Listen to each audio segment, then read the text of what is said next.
तो top agenda देख रहे हैं आप, मैं हूं आपके साथ तहसीन फातिमा। फर्रुखाबाद की खबर से शुरुआत कर लेते हैं। कोरोना काल में स्वास्थ्य विभाग की बड़ी लापरवाही, शमशान घाट पर फेंकी गई इस्तेमाल की हुई पीपीई किट को नहीं किया गया डिस्पोज। खुले में पड़ी पीपीई किट से फैल सकता है कोरोना। स्वास्थ्य विभाग की लापरवाही से कोरोना फैल सकता है। रोजाना हजारों की तादाद में शमशान पहुंच रहे हैं लोग। पंचाल घाट के शमशान घाट का ये मामला है। एक्सक्लूसिव तस्वीर आपके सामने। ये जो आप व्हाइट कपड़े में देख रहे हैं वो पीपीई किट है, उसे बिना डिस्पोज किए यहाँ पर फेंक दिया गया है। इससे कोरोना का खतरा और भी ज्यादा बढ़ सकता है। तस्वीर ये फर्रुखाबाद की है। पंचाल घाट के शमशान घाट का ये मामला है। आसपास लोग यहाँ पर भटक भी रहे हैं, दिख भी रहे हैं। कोरोना की रोकथाम के लिए तमाम एहतियात बरते जा रहे हैं, लेकिन इस तरीके की लापरवाही कहीं ना कहीं खतरा बढ़ा सकती है। तो ये जो आप देख रहे हैं सफेद रंग में, ये पीपीई किट है। ये पीपीई किट फिलहाल ऐसे ही फेंक दिया गया है। पीपीई किट जो कि कोरोना के बचाव के लिए डॉक्टर्स, कोरोना वॉरियर्स पहनते हैं, और इसे बिना डिस्पोज किए यहाँ पर फेंक दिया गया है शमशान घाट में। ये एक्सक्लूसिव तस्वीर न्यूज़ 1 इंडिया आप तक पहुंचा रहा है। ये तस्वीर देखने के बाद आप अंदाजा लगा सकते हैं कि स्वास्थ्य विभाग की कितनी बड़ी ये लापरवाही है।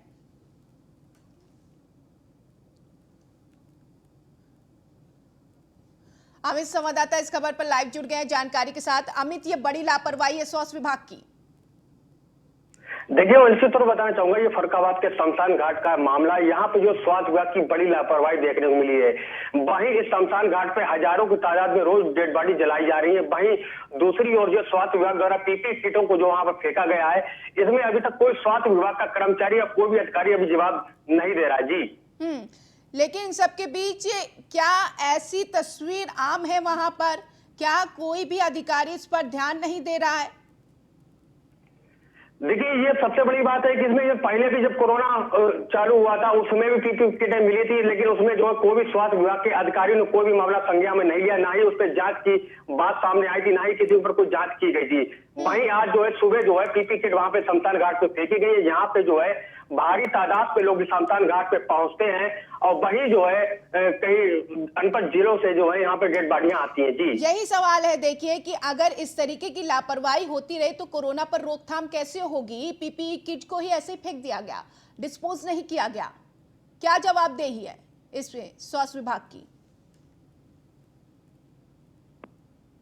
अमित, देखिए, बताना चाहूंगा, निश्चित तौर पर जो स्वास्थ्य विभाग कहीं न कहीं जो है फर्रुखाबाद में बसता नजर आ रहा है। पीपीई किटों को फेंक देना जो है उसको पहले डिस्पोज करा देना चाहिए, लेकिन उसको डिस्पोज नहीं कराएगा। वहीं जो है स्वास्थ्य विभाग की एक बड़ी ही लापरवाही सामने है। नहीं कोई स्वास्थ्य विभाग के कोई भी आला अधिकारी इस पर जो है जवाब दे। जी, इस पूरे मामले पर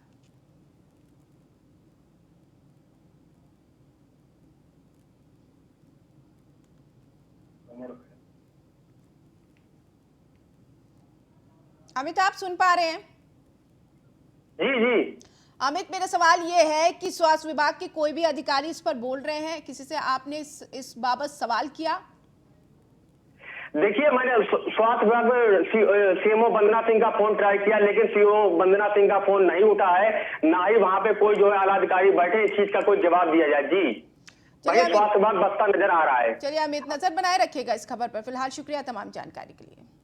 झांसी से खबर मिल रही है। नवाबाद थाने में धरने पर बैठे बीजेपी विधायक, ये अहम खबर मिल रही है। विधायक जवाहरलाल राजपूत ने गंभीर आरोप लगाए हैं पुलिस और प्रशासन पर।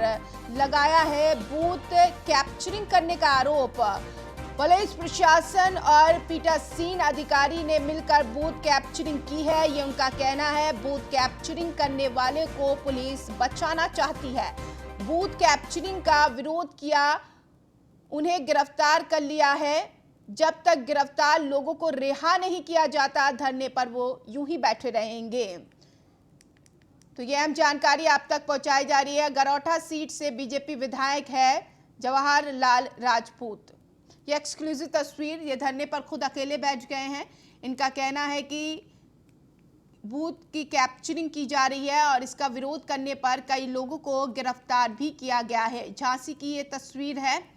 पुलिस और प्रशासन पर बूथ कैप्चरिंग का आरोप लगाकर ये धरने पर बैठ गए हैं।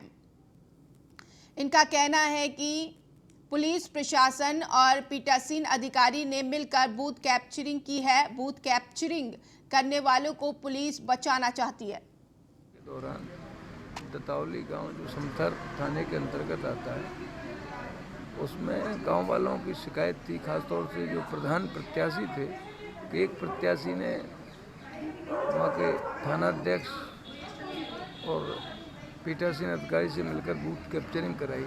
उसका गांव वालों ने विरोध किया, उसमें पथराव हुआ। इसके बाद जो पीड़ित पक्ष था वो यहाँ जिलाधिकारी और एसएसपी से मिलने के लिए कचहरी आए थे। और उसके बाद हमें भी प्रार्थना पत्र दिया उन्होंने, तो हमने समय मांगा। एसएसपी ने 7:30 का समय दिया, लेकिन इसके पूर्व एसएसपी ने उन्हें कचहरी से उन लोगों को अरेस्ट करा लिया, बल्कि उनको भी अरेस्ट करा लिया जो हमारे साथ बैठे हुए थे। पंचायत चुनाव के मदन संवाददाता इस खबर पर जानकारी के साथ जुड़ गए हैं। मदन, क्या आरोप लगा रहे हैं बीजेपी के विधायक? मैं आपको बताऊंगा, मोड़ ब्लॉक के अंदर एक गांव आता है दतावली। दतावली में जो पोलिंग हुई उस दिन शाम के समय, पोलिंग के बाद जब अधिकारी, जो मतदान अधिकारी थे, वो अपनी मतपेटी सील करके बाहर ले जा रहे थे, उसी समय कुछ लोगों ने हमला बोला और मारपीट हुई, उनसे मतपेटी छीन ली गई। लेकिन पुलिस ने जब विरोध किया तो पुलिस पर भी पथराव हुआ। एक इंस्पेक्टर घायल भी हुए थे वहां पर, समथर थानाध्यक्ष जो थे। इसका इतना ज्यादा हंगामा हुआ कि पुलिस प्रशासन मौके पर पहुंचा, पूरे गांव वाले इकट्ठे हो गए, सभी पक्षों को बुलाया गया। अधिकारियों ने पुलिस के और प्रशासन के दोनों पक्षों की बात सुनी। वहां पर कुल 10 प्रत्याशी थे। मैं आपको बताऊं, 10 में से 9 प्रत्याशियों ने आरोप लगाया कि एक पक्ष ने वहां पर बूथ कैप्चरिंग की है। अधिकारियों ने इस बात को माना भी और किसी प्रकार करके माहौल को शांत करा करके वहां पे रीपोल के आदेश किए गए। लेकिन क्या हुआ कि कल दिन में जो क्षेत्र के विधायक हैं जवाहरलाल राजपूत, उनके पास कुछ प्रत्याशी आए। उनका कहना है ऐसा, वो पेशे से एक वकील भी हैं। उन्होंने अधिकारियों से मिलने के लिए समय भी मांगा, समय मिला, लेकिन विधायक का आरोप है कि पुलिस ने आकर के उन प्रत्याशियों को उठा लिया उनके बस्ते से। जो वकील का बस्ता होता है, बैठक होती है, वहां से उठा लिया। विधायक ने जब इसका विरोध किया तो विधायक का आरोप है कि पुलिस ने उनके साथ भी अभद्रता की। अब विधायक चाहते हैं कि कल वहां पर रिपोल है 2 दिन के बाद, ऐसे में लेकिन पुलिस पर ये गंभीर आरोप लगा रहे हैं। क्या पुलिस किसी के दबाव में ऐसा काम कर रही है? अब सत्ता पक्ष के विधायक हैं तो किसके दबाव में काम करेगी, ये तो एक सोचने वाली बात है ना। लेकिन विधायक जिस तरह से आरोप लगा रहे हैं उसमें कहीं ना कहीं उनकी मंशा भी साफ नजर आती है कि वहां पर रिपोल हो और निष्पक्ष तरीके से हो। उनका कहना है कि अगर प्रत्याशी ही बंद रहेंगे तो मदन आपको रोकना चाहेंगे। मेरे साथ खुद बीजेपी के विधायक जवाहरलाल राजपूत जुड़ गए हैं। आपका स्वागत है न्यूज़ 1 इंडिया पर। जवाहरलाल जी, जवाहरलाल जी, आपके द्वारा लगाए गए आरोप में कितनी सच्चाई है? क्या कुछ आप जानकारी देंगे न्यूज़ 1 इंडिया को? हम मैंने ये कहा कि जो पंचायत चुनाव में 15 तारीख को पोलिंग चल रही थी, उसी दौरान प्रत्याशी थे प्रधान पद के, उन्होंने आपत्ति लगाई कि कुछ प्रशासन के लोगों से मिलकर एक प्रधान का जो प्रत्याशी था उसके साथ मिली भगत होकर इन्होंने बूथ कैप्चरिंग कर ली। उसकी शिकायत इन्होंने अधिकारियों से की तो अधिकारियों ने बताया भाई कल झांसी आ जाओ, जिले पर आ जाओ। तो वो जिले पर आए तो हम उनको लेके जाने का था डीएम से एसएसपी से। तो उसी दौरान उनके एसओजी ने उन्हें पहले ही से अरेस्ट कर लिया। तो अपन कह रहे थे भाई जो प्रत्याशी हैं उन्होंने क्या बिगाड़ा है, उन्हें तो अभी फिर रीपोल का तो डीएम ने कर दिया, लेकिन उनके साथ न्याय हो। जिन्होंने बूथ कैप्चरिंग करी, जिन्होंने एक घटना को अंजाम दिया, उनके खिलाफ कार्रवाई होना चाहिए। जो दोषी है उनके खिलाफ कार्रवाई हो। कौन है दोषी जवाहरलाल जी, कौन है दोषी? क्या पुलिस किसी के दबाव में काम कर रही है? आपकी ही सरकार है और आप ही विरोध में बैठे हुए हैं। प्रधान पद के प्रत्याशी थे, किसी न किसी उनसे जुड़कर उनसे मिली भगत करके उन्होंने इस तरह के अंजाम दिए जिससे गांव वाले नाराज हो गए और वो जो 9-10 प्रत्याशियों से 9 एक तरफ हो गए। वो बोले इनके खिलाफ कार्रवाई होना चाहिए। बस ये मांग को लेकर उनका हमारे पास आने का था। इस वजह से जब वो बात उनकी नहीं मानी तो हमने डीएम और एसएसपी से कहा और ये अपन चाहते कि गांव वालों को न्याय मिले। चलिए जवाहरलाल जी, बहुत शुक्रिया आप जुड़े और तमाम अब लखनऊ से खबर मिल रही है। दरअसल रोशन जैकब बनी प्रभारी डीएम। रोशन जैकब डीएम लखनऊ का काम देखेंगे। इस वक्त की अहम खबर आप तक पहुंचाई जा रही है। खनन सचिव और निदेशक है रोशन जैकब। तो इस वक्त की अहम खबर आपकी टीवी स्क्रीन पर। रोशन जैकब प्रभारी डीएम बनी है। इस वक्त की अहम खबर आप तक पहुंचाई जा रही है। रोशन जैकब डीएम लखनऊ का काम संभालेंगी और ऐसे में इस वक्त रोशन जो है उनका प्रभार भी हम बता देते हैं। दरअसल इस वक्त वे खनन सचिव और निदेशक हैं।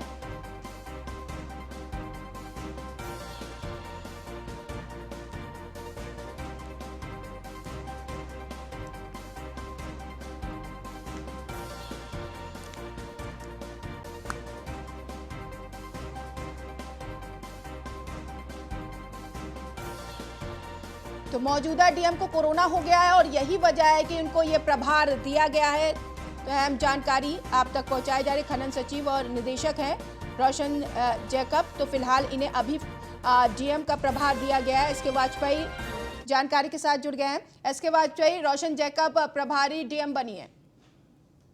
बिल्कुल, जिस तरीके से राजधानी लखनऊ में लगातार कोरोना के केसेस बढ़े हैं और लगातार बहुत सारे प्रतिबंध, उसके अलावा अगर हम देखें तो सैनिटाइजेशन का काम लखनऊ में चल रहा है, जिसको लेकर डीएम लखनऊ लगातार दौरा कर रहे थे, जिसके बाद डीएम अभिषेक प्रकाश कोरोना संक्रमित हो गए। अब तेज तर्रार आईएएस अफसर रोशन जैकब को लखनऊ डीएम का प्रभार दिया गया है, क्योंकि लखनऊ डीएम के कोरोना संक्रमित होने के बाद लखनऊ डीएम की कुर्सी खाली थी। तो ऐसी स्थिति में तेज तर्रार आईएएस अफसर रोशन जैकब लखनऊ की डीएम बनी है और उनके पास जो चार्ज होगा, वर्तमान में अगर हम देखें तो खनन निदेशक और खनन सचिव का चार्ज उनके पास है, जिसके तौर पर वो काम कर रही थी। वो एक तेज तर्रार अफसर मानी जाती है। साथ ही साथ में उनके साथ काम करने वाले अफसर कहीं न कहीं ये बताते हैं कि वो किसी भी चीज में देरी और ना पसंद नहीं करती है। तो निश्चित है कि यूपी सरकार की तरफ से तेज तर्रार अफसर को लखनऊ का चार्ज दिया गया है। जिस तरीके से लखनऊ में स्थितियां खराब हुई है, कहीं न कहीं ये उम्मीद जरूर बनी है कि रोशन जैकब के आने के बाद कहीं न कहीं स्थितियों में सुधार होगा। लेकिन इनको ये प्रभार तब तक दिया गया है जब तक अभिषेक प्रकाश ठीक नहीं हो जाते।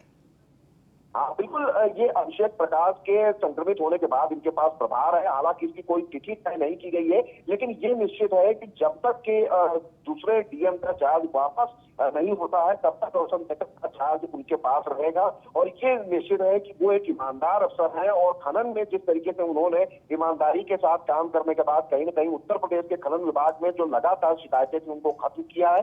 तो उम्मीद जरूर है कि लखनऊ डीएम बनने के बाद निश्चित है कि लखनऊ में भी बेहतर ढंग से काम होगा और कोरोना संक्रमण को रोकने में जरूर प्रशासन को सफलता मिलेगी। जी शुक्रिया एसके वाजपेयी तमाम जानकारी के लिए। तो प्रयागराज से इस बीच खबर मिल रही है। इलाहाबाद विश्वविद्यालय के हॉस्टल में कोविड सेंटर बनाने की तैयारी। हॉस्टल में बनेगा कोविड सेंटर। छात्रों को हॉस्टल खाली करने के चिट्ठी भेजी गई है। तो हॉस्टल खाली करने के लिए चिट्ठी भेजी गई है। तो इस वक्त की हम जानकारी, हॉस्टल को कोविड अस्पताल बनाया जाएगा और हॉस्टल में रहने वाले छात्रों को हटाया जाएगा वहां से। काफी बड़ा ये हॉस्टल है और वहां पर काफी स्पेस भी है और ये बड़ा निर्णय लिया गया है प्रशासन की तरफ से।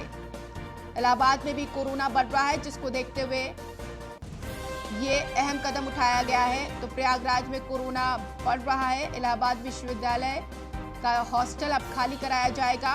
हॉस्टल में कोविड सेंटर बनाने की तैयारी है। मदन मालवीय इस खबर पर जानकारी के साथ जुड़ गए हैं। मदन, ये बड़ा फैसला लिया गया है।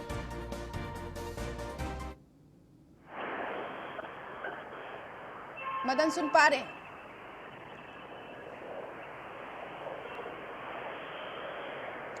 आलोक सुन पा रहे हैं? चलिए, मुझे लगता है संपर्क आलोक से नहीं हो पाया। दोबारा संपर्क करेंगे और तमाम जानकारी जुटाएंगे। इलाहाबाद विश्वविद्यालय के हॉस्टल को कोविड सेंटर अब बनाया जाएगा। हॉस्टल में कोविड सेंटर बनेगा और ऐसे में हॉस्टल खाली कराने के लिए चिट्ठी भेज दी गई है। अब उन सभी छात्रों को कहीं और रखा जाएगा और इस हॉस्टल को कोविड सेंटर बनाया जाएगा, क्योंकि वहां पर जरूरी है सेंटर की और हॉस्पिटल की कोरोना के मरीज बढ़ रहे हैं ताकि सही तरीके से उपचार कराया जाए। प्रयागराज में एक बार एक कोरोना बढ़ने लगा है, स्थिति भयावह हो रही है, जिसको देखते हुए स्वास्थ्य सेवाएं भी दुरुस्त की जा रही है। तो हॉस्टल को खाली कराने के लिए चिट्ठी भेज दी गई है। अब हॉस्टल को खाली कराया जाएगा, वहां पर रहने वाले छात्रों को अलग जगह पर शिफ्ट किया जाएगा।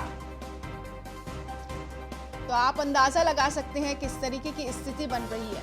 आलोक मालवीय एक बार फिर जुड़ गए हैं जानकारी के साथ।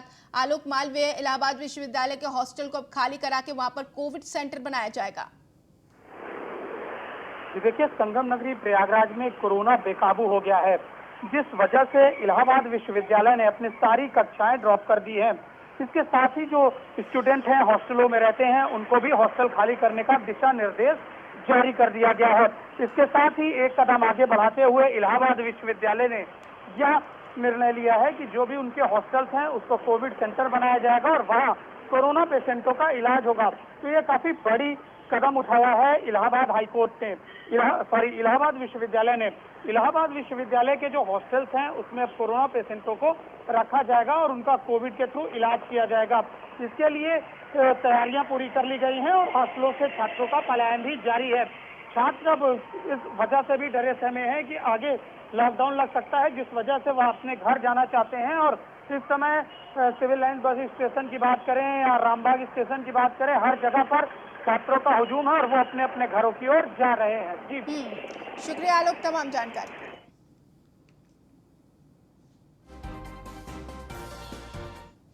तो वहीं आगरा में लगातार कोरोना बढ़ रहा है, कोरोना का कहर जारी है। रेलवे मंडल के कार्मिक अधिकारी की कोरोना से मौत हो गई है। आगरा कैंट रेलवे कॉलोनी में रहते थे कार्मिक अधिकारी मनोज दुबे। तो ये जानकारी मिल रही है, कार्मिक अधिकारी की मौत से अधिकारियों में हड़कंप मच गया है।